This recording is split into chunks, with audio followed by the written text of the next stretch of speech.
अस्सलामुअलैकुम दोस्तों आज हम जिस दुआ पे बात करेंगे वो दोनों सूरतों में ब्रेस्ट लैम्प या ब्रेस्ट ट्यूमर और ब्रेस्ट कैंसर दोनों सूरतों में ये दुआ काम आती है। लेकिन चूँकि अभी हम सिर्फ सादा रसौली की बात करेंगे कि सादा रसौली का इलाज हम किस तरीके से कर सकते हैं। जैसे मैंने अपनी पहली वीडियो में बताया है कि पस्तान में दो तरह की गिल्टियाँ होती हैं, एक सादा यानी कि बेनाइन और एक मलिग्नेंट यानी कि कैंसर ज़दा या खतरनाक रसौलियाँ। तो हम आज की वीडियो में सिर्फ और सिर्फ सादा रसौली के इलाज के मतलब बताएंगे। लेकिन चूँकि ये दुआ जो हम आज स्टडी कर रहे हैं ये सादा रसौली और कैंसर की रसौली दोनों पे काम करती है। इनमें कौन कौन सी दवाएं सादा रसौली पे ज़्यादा इस्तेमाल होती हैं? नंबर 1 आर्सेनिक आयोडाइड, बेलस प्रॉन्स, किलकिरिया फ्लोर, chimaphila, conium, lycopodium, phytolacca, pulsatilla, sepia और सिलेशिया ये आम इस्तेमाल होने वाली अद्वियात हैं। लेकिन अगर किसी और दवा की कॉन्स्टिट्यूशन मिल जाए, किसी और दवा की जनरल अलामात मिल जाएं, तो हम वो दवा भी इस्तेमाल कर सकते हैं। या अगर किसी के माइल्ड सिम्टम ऐसे मिल जाएं तो हम उसका भी इस्तेमाल कर सकते हैं। आज हम जिस दवा को समझने की कोशिश करेंगे उसका नाम है आर्सेनिक आयोडाइड। जैसे कि आपको नाम के साथ ही इल्म हो गया होगा कि आर्सेनिक आयोडाइड असल में दो अंसर से मिलकर बना है, एक आर्सेनिक एल्बम और एक आयोडीन। लेकिन इसकी प्रूविंग हो चुकी है, यानी आर्सेनिक आयोडाइड दो अंसर मिक्स होकर फिर उसकी प्रूविंग की और हम इसे होम्योपैथी में सिंगल रेमेडी के तौर पर ही लेते हैं। चूँकि ये दोनों अंसर इंतहाई गहराई में काम करते हैं, इसीलिए आर्सेनिक आयोडाइड भी बहुत गहराई में काम करती है। आपको इल्म है कि आर्सेनिक एल्बम को सर्दी बहुत ज़्यादा लगती है या सर्दी से अलामात एग्रावेट करती हैं, और आयोडीन उसको गर्मी बहुत ज़्यादा लगती है और गर्मी में तमाम अलामात एग्रावेट करती है। लेकिन दोनों दवाएं अगर देखा जाए आर्सेनिक और आर्सेनिक आयोडाइड या आर्सेनिक और आयोडियम, तो दोनों में ज़बरदस्त कमज़ोरी पाई जाती है।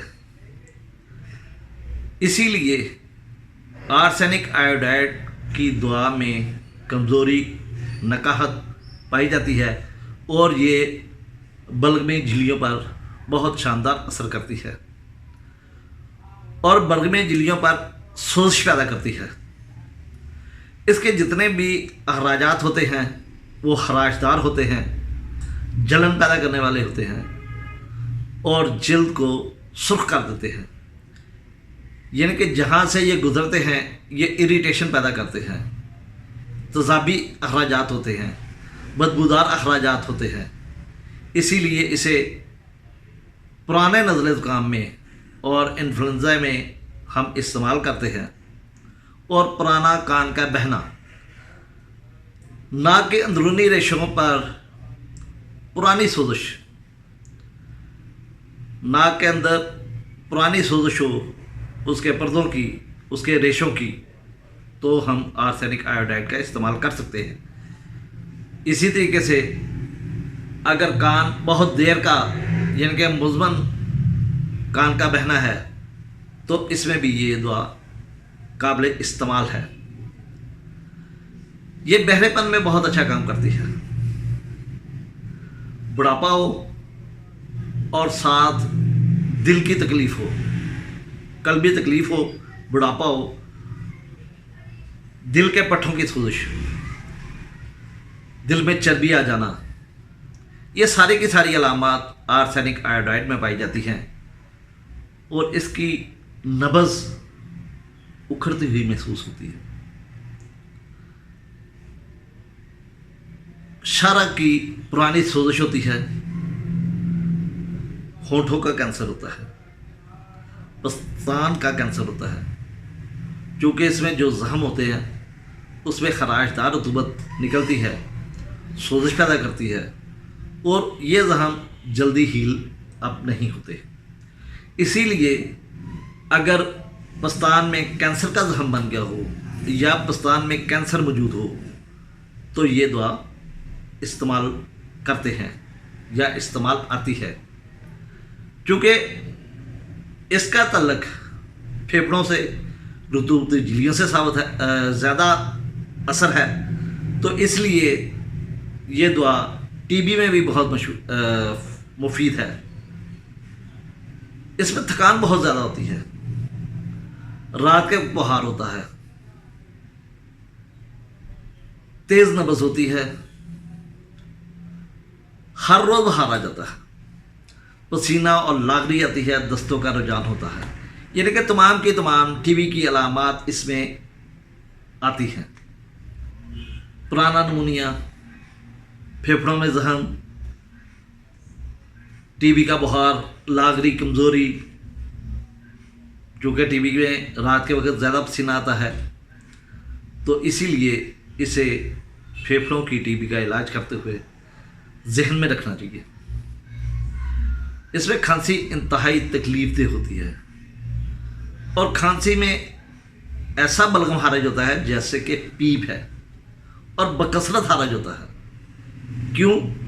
क्योंकि ये जिस्म की गहराई में असर करती है, दिल कमज़ोर होता है और जिस्म सूखता चला जाता है, कमज़ोरी बढ़ती है, टीबी में पानी जैसे पतले दस्त आते हैं। अगर पुराने दस्त हों जो ना ठीक हो रहे हों किसी और दवा से, तो हमें इस दवा की तरफ तवज्जो करनी चाहिए। ख़ास तौर पर ऐसे मरीज़ों में जिन्हें भूख अच्छी लगती है लेकिन खाना खाने के बावजूद कमज़ोर होते जा रहे हैं, और अक्सर औरतों में हैज़ दब जाता है या बिल्कुल ही नहीं आता। चूँकि इसमें आयोडीन भी है और आर्सेनिक भी है, तो इसलिए ये कमीए खून की बेहतरीन दवाओं में से एक दवा है। और जैसे कि आपको मालूम है कि जब जिस्म में खून की कमी हो जाती है तो दिल की धड़कन बढ़ जाती है, सांस फूलना शुरू हो जाता है। तो इसी तरह इसमें भी दिल की धड़कन और सांस फूलना भी पाया जाता है। दोस्तों, आर्सेनिक एल्बम और आर्सेनिक आयोडाइड में अगर हम फ़र्क करना चाहें, आर्सेनिक भी स्किन पे और फेफड़ों पे बेहतरीन असर करती है, वो भी एक गहरी दवा है। और आर्सेनिक आयोडाइड ये भी फेफड़ों पे असर करती है। इनमें फ़र्क क्या है? आर्सेनिक एल्बम में पतला पानी तरह रेशा होता है, झागदार रेशा होता है, लेकिन इसमें तजाबी रेशा होता है। जिस जगह से गुजरता है उस जगह को छील देता है, जलन पैदा करता है, जिनको सुर्ख कर देता है। आर्सेनिक एल्बम की जितनी भी दर्दें हैं वो जलनदार होती हैं और जलनदार दर्दों को गर्मी से सुकून मिलता है। इसे भी गर्मी से सुकून मिलता है, लेकिन इसकी अलामात के साथ आपको जिस्म में लिम्फ नोड बढ़े हुए होंगे, जिसे हम पंजाबी में सुन्ना चढ़ना कहते हैं। यानी कि आर्सेनिक एल्बम का ज़्यादा असर रतूबती झिल्लियों पर है और स्किन पर है, और इसका असर रतूबती झिल्लियों पर और लिम्फेटिक ग्लैंड पर है। ये वहाँ पे सोजिश पैदा कर देती है, जिस्म के ऊपर गिल्टियाँ बन जाती हैं, लिम्फेटिक ग्लैंड सूज जाते हैं, कमज़ोरी दोनों में पाई जाती है, नकाहत पाई जाती है। आर्सेनिक एल्बम को सर के अलावा तमाम जिस्म में सर्दी महसूस होती है, लेकिन आर्सेनिक एल्बम में सर में गर्मी महसूस होती है और सर को हमेशा नंगा रखना चाहता है। जबकि आर्सेनिक आयोडाइड में इसकी अलामात भी सर्दी से बढ़ती हैं, ख़ास तौर पर मरतूब जगह पर। इसकी खारिश पानी लगने से बढ़ती है और गरमाइश से इसे भी सुकून मिलता है, लेकिन आर्सेनिक एल्बम की जलनदार दर्दें गर्मी से कम होती हैं, लेकिन ओवरऑल मरीज सर्दी महसूस करता है। इसको गर्मी से सुकून मिलता है, लेकिन ओवरऑल ये गर्म मिजाज तो है। मैं तो इन दोनों में यही देखता हूँ कि अगर आर्सेनिक की अलामात आ रही हैं, लेकिन मरीज़ गर्म तबीयत का है, तो वहाँ पर मैं आर्सेनिक आयोडाइड का इस्तेमाल करता हूँ। तो अभी तक तो मुझे उसमें किसी किस्म की नाकामी का सामना नहीं करना पड़ा। वैसे देखा जाए तो इसे भी गर्मी से सुकून मिलता है और आर्सेनिक एल्बम को भी गर्मी से सुकून मिलता है, लेकिन आर्सेनिक एल्बम इसके लिम्फ नोड बढ़ जाते हैं आर्सेनिक आयोडाइड में, लेकिन आर्सेनिक एल्बम में लिम्फ नोड नहीं बढ़ते। वो स्किन पे असर करती है, फेफड़ों पे असर करती है, रतूबती झिल्लियों पे असर करती है, जिस्म को कमज़ोर करती है।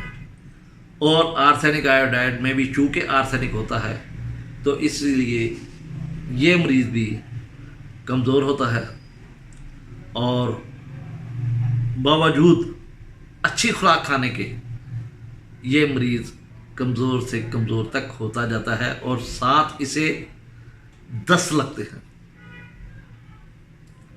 पुराने दस्त होते हैं, ऐसे दस्त जो ठीक होने का नाम नहीं लेते। तो दोस्तों, पस्तान में गिल्टी हो, अगर तो सादा गिल्टी होगी तो उसके साथ लिम्फ नोड नहीं बढ़े हुए होंगे। तो अगर पस्तान में गिल्टी हो, आर्सेनिक वाली अलामात आ रही हो, लेकिन ग्राइन एक्जिला के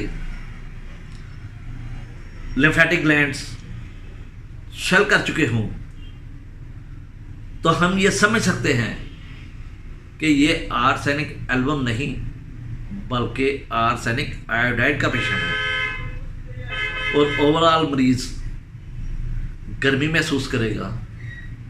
बेशक उसकी अलामात गर्मी से कम होती हैं। आर्सेनिक एल्बम सर के अलावा तमाम जिस्म को दाम कर रखना चाहेगा, लेकिन सर को हमेशा खुला और नंगा रखना चाहेगा। ये दोस्तों एक छोटी सी वीडियो थी जिसमें हम आर्सेनिक एल्बम और आर्सेनिक आयोडाइड को अलग अलग करते हैं और ये देखने की कोशिश करते हैं कि आर्सेनिक आयोडाइड क्यों पस्तान की गिल्टियों में इस्तेमाल होती है। क्योंकि पस्तान की गिल्टियों के साथ साथ अगर लिम्फ नोड बढ़ जाए, अगर किसी जगह सुन्ना चढ़ जाए, तो ये आर्सेनिक आयोडाइड की बेहतरीन अलामात में से एक अलामत है।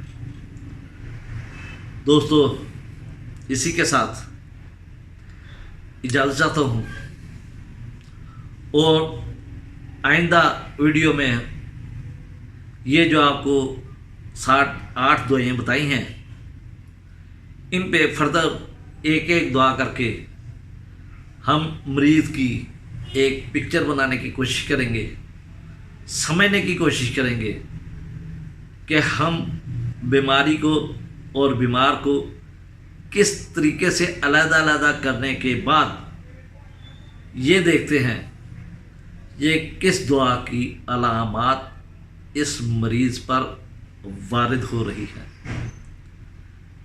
किस दुआ की अलामात इस मरीज़ पर आ रही हैं, या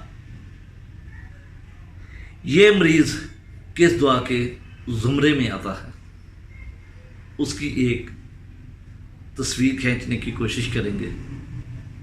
इसी के साथ इजाज़त चाहता हूँ। अल्लाह हाफिज़, अल्लाह निगहबान।